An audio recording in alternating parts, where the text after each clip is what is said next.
अस्सलामुअलैकुम। बिहार में 30 साल से जहां पर बीजेपी का गढ़ था वहीं पर बीजेपी हार गई है बुरी तरीके से, वो भी 20,000 वोटों से। ये रिजल्ट इस बात का सबूत है कि अब लोगों की आंखें धीरे धीरे खुल रही है। ये मामले में पूरा डिटेल्स में बात करेंगे। वीडियो शुरू करने से पहले आप सभी से रिक्वेस्ट है कि हमारे चैनल को सब्सक्राइब कर लीजिए। तो बंकीपुर के बाई इलेक्शन में बिहार की सियासत में एक नया मोड़ ला दिया है। पटना की मशहूर बंकीपुर असेंबली सीट जो पिछले लगभग 30 सालों से बीजेपी का मजबूत किला मानी जाती थी, आज एक बड़े सियासी सरप्राइज की गवाह बनी। वोट काउंटिंग के दौरान जब बीजेपी के कई वर्कर जीत के यकीन में 200 किलो लड्डू तैयार करवा रहे थे, जी हाँ 200 किलो लड्डू ऑलरेडी तैयार हो चुका था। सोशल मीडिया पर बीजेपी के कई अकाउंट्स के ऊपर IT सेल वाले ये वीडियो पोस्ट कर रहे थे और कह रहे थे कि बीजेपी जीत चुकी है। यानी रिजल्ट आने से पहले इन्हें कॉन्फिडेंट नहीं था बल्कि ओवर कॉन्फिडेंट था। यही वजह थी कि हर बार की तरह इस बार भी इन्होंने 200 किलो लड्डू ऑर्डर भी कर दिया और खा भी रहे थे। भारतीय जनता पार्टी के राष्ट्रीय अध्यक्ष आदरणीय नितिन नवीन जी का यह सीट बांकीपुर विधानसभा रहा है और उपचुनाव में भाजपा एनडीए के प्रत्याशी भाई नीरज सिन्हा जी की जीत सुनिश्चित है। उसके पूर्व हम लोगों ने 200 किलो लड्डू का ऑर्डर देकर भाई कारीगरों के साथ हम लोग बना रहे हैं। देवतुल्य जो जनता है हमारे बांकीपुर विधानसभा का, उसके बीच में यह बटेगा और आज का दिन ऐतिहासिक दिन है। 200 किलो लड्डू अब जो है बिहार की जनता यहाँ पर बीजेपी की जीत की खुशी में नहीं बल्कि कैंडिडेट प्रशांत किशोर की जीत में खाएगी। जिस वक्त लड्डू का वीडियो वायरल हो रहा था उसी वक्त काउंटिंग टर्न ने पूरी तस्वीर बदल दी। शुरू से ही मुकाबला दिलचस्प रहा, लेकिन जैसे जैसे राउंड आगे बढ़ते गए जन सूरज के कैंडिडेट प्रशांत किशोर ने अपनी मजबूत पकड़ बना ली और आखिरकार लगभग 20,000 वोटों के बड़े फर्क से जीत दर्ज कर ली। ये वही बाराबंकी सीट है जहां बीजेपी कई दशकों से लगातार जीत हासिल करती रही है। ऐसी सीट जहां बीजेपी को अक्सर 60% से ज्यादा वोट मिलते रहे। यहां इस बार सियासी हवा बिल्कुल बदली हुई नजर आई। प्रशांत किशोर ने लगभग 50% वोट हासिल करते हुए बीजेपी के इस मजबूत किले को हिला दिया। चुनावी नतीजे सामने आते ही सियासी गलियारों में एक ही सवाल था, आखिर बंकीपुर में ऐसा क्या हुआ कि इतने सालों से मजबूत समझे जाने वाली सीट हाथ से निकल गई। प्रशांत किशोर की इस जीत सिर्फ एक असेंबली सीट की जीत नहीं मानी जा रही बल्कि इसे बिहार के सियासत में एक बड़े पैगाम के तौर पर भी देखा जा रहा। जनसूरज के सपोर्टर का कहना है कि यह नतीजा सिर्फ एक MLA चुनने का फैसला नहीं था बल्कि बिहार की क़यादत और मुस्तकबिल को लेकर अवाम की राय का इजहार था। बंकीपुर के वोटर्स ने अपने वोट के जरिए एक नया सियासी पैगाम दिया है और इसी वजह से इन नतीजों की चर्चा बिहार से निकलकर कौमी सियासत तक पहुंच गई है। नतीजे के बाद प्रशांत किशोर ने मीडिया से बात करते हुए कहा कि बिहार को ऐसा क़यादत की जरूरत है जो साफ इमेज रखती हो और जो अवाम के मसाइल को समझकर उनका हल निकाल सके।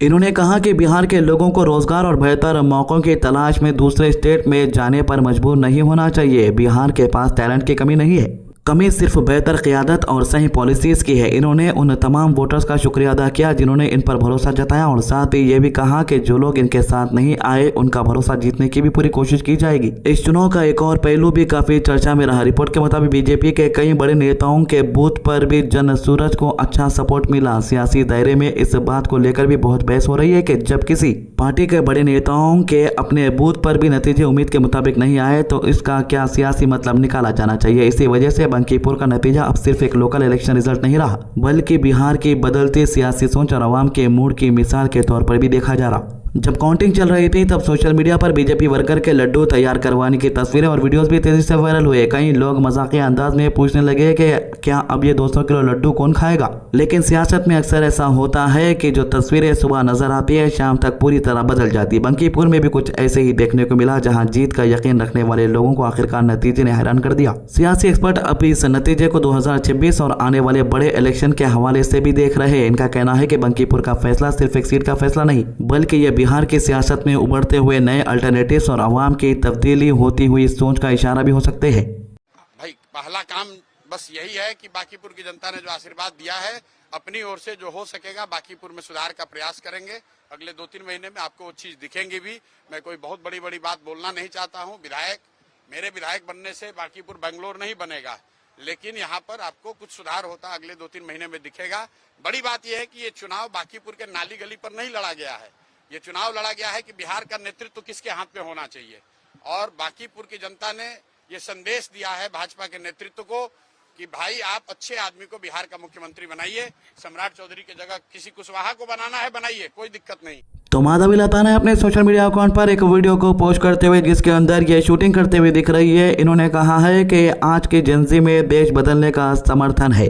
अपने अपने साहस और संकल्प से न्याय की लड़ाई को नई दिशा दी। लेकिन याद रखिए, सत्य की लड़ाई गाली से नहीं, संस्कार से जीती जाती है। यहाँ पर माधवीलता का निशाना उस मासूम सी लड़की पर था जिसने दूसरों की बातों में आकर अपनी जबान से कुछ अल्फाज निकाल दिए जो गलत थे प्राइम मिनिस्टर मोदी के लिए। लेकिन उसी बात को लेकर बीजेपी के बड़े बड़े लीडर्स भी अपनी राय दे रहे हैं, यानी कि एक लड़की की जुबान पर ये लोग सारे जेनजी को टारगेट कर रहे हैं। माधवीलता ने आगे कहा कि जेनजी का टारगेट जेन जेनिट होना चाहिए, जेन जीरो नहीं। भगत सिंह भी युवा थे, उन्होंने अपने आक्रोश को त्याग, चरित्र और राष्ट्रभक्ति में बदला। वही युवा पीढ़ी इतिहास बनती है जो अपने सोच से प्रेरित करती है, अपनी भाषा से नहीं गिरती। माधवीलता हैदराबाद के एमपी इलेक्शन में बुरी हार का सामने करने के बाद कुछ कम्युनल केसेस के अंदर भी इनका एहतजाज देखने को मिला। अब ये ऐसे केसेस में नहीं जा रही, ऑलरेडी इनके ऊपर केसेस हुए। अब हो सकता है कि इनकी नजर गोशा महल की सीट पर हो सकती है या आने वाली किसी बड़ी टिकट के ऊपर हो सकती है। ये वजह है कि ये डेली कोई ना कोई अपनी राय देती है। बात स्वयं प्रधानमंत्री जी को भी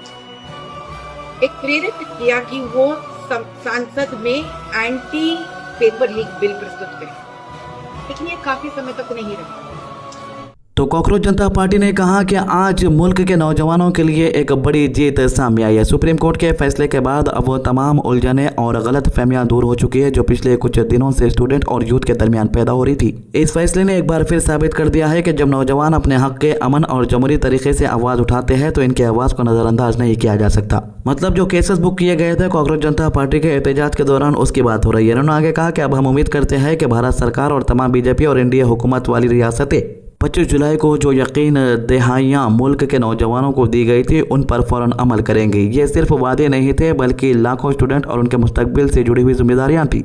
नौजवानों ने अपनी तरफ से सब्र, इंतजाम और जिम्मेदारी का मुजाहरा किया। इन्होंने मुश्किल हालात के बावजूद अपनी बात को अमन के साथ रखा और जमहूरी तरीके से अपने एहतजाज जारी रखा। दोस्तों, आज युवाओं की एक और बहुत बड़ी जीत हुई है।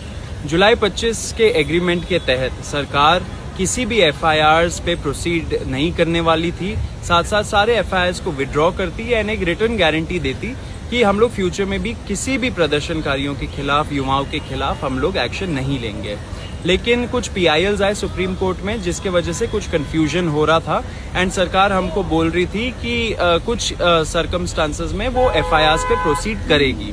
लेकिन आज सुप्रीम कोर्ट में जो केस चला उस हियरिंग में मैं था एंड इसमें यही आया निकल के कि सुप्रीम कोर्ट ने क्लैरिफाई किया कि अगर स्टेट्स को विड्रॉ करना है सारे FIR स्टूडेंट्स और प्रोटेस्टर्स के खिलाफ तो वो कर सकती है।